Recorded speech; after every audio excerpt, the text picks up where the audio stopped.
Okay, so my first question is, are we seeing any actual progress towards actual transparency? And second of all, in regards to the UAP Disclosure Act, Congressman Burchett, what kind of changes would you like to see to be done to it? First answer is no. The second is I'd just like to see more transparency. That's all I want. You all are in the media. That's what we got to have. And it's very difficult for me to go home and talk to people who don't trust the government when the government is telling them something doesn't exist, but is spending millions, if not billions of dollars on researching what doesn't exist. If I could jump in too real quick. To be clear, I think that Schumer's efforts here are probably the floor as to where we would like to see disclosure begin. So not to say that they're not good efforts. I think basically any step forward is a step forward in the right direction here. But again, going back to just what we have faced, it shouldn't be the case that it is this complicated to release this information. And also just to put it out there, I mean, it should scare the American people that there is maybe, whether it's special interest or corporation, that thinks that they have a say in what your taxpayer dollars go to and also what information The American people are not stupid.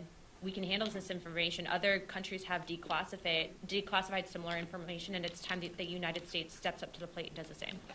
One aspect of the Schumer amendment that draws a little concern for me is an appointed body that would review information or photographs or what have you before it's released to the public.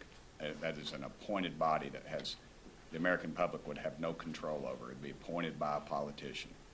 You'd know who'd be on there. You'd have the missile defense companies. You'd have the usual cast of characters. And to me, that casts a chilling effect on the whole thing, in my opinion. I want to add something that Tim said, because I want to give him some credit. So back to your question of have we seen progress? I mean, listen, it's not like the 118th Congress is doing a lot of things, right? So in fairness, right, I think we're at the same pace. I think because of Tim's efforts and the group behind us, we are actually seeing a lot of progress. First of all, we had a hearing in the House that had never happened before. The Intelligence Committee had a hearing that didn't happen in 50 years.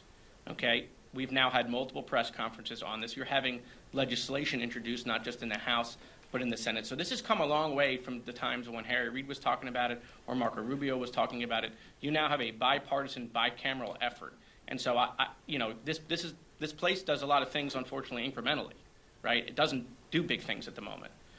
So I got to, Tim is the one who has spearheaded a lot of this, and so, to give him a little more credit that he's willing to give himself, I think we're making a lot of progress. We just have to accept the fact that the pace here in Washington, we're caught up in that same pace.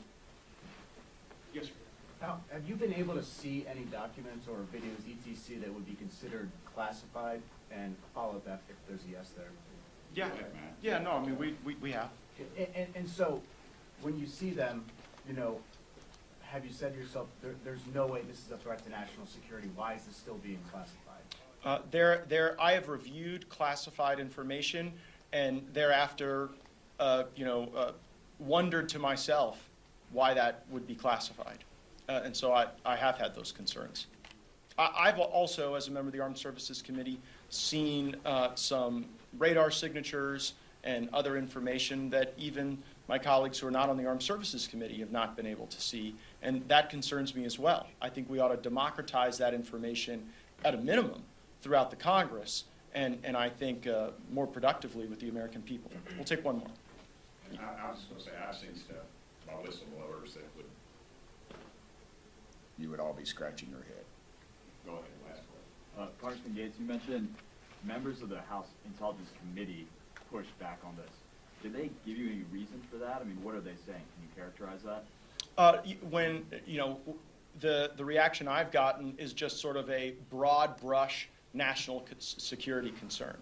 There's not been really an itemized critique of the Burchett amendment to the NDAA. It's been more just a generalized veto from the Senate Armed Services Committee and the House Intelligence Committee, and that's most unfortunate. Great, thank you all so much.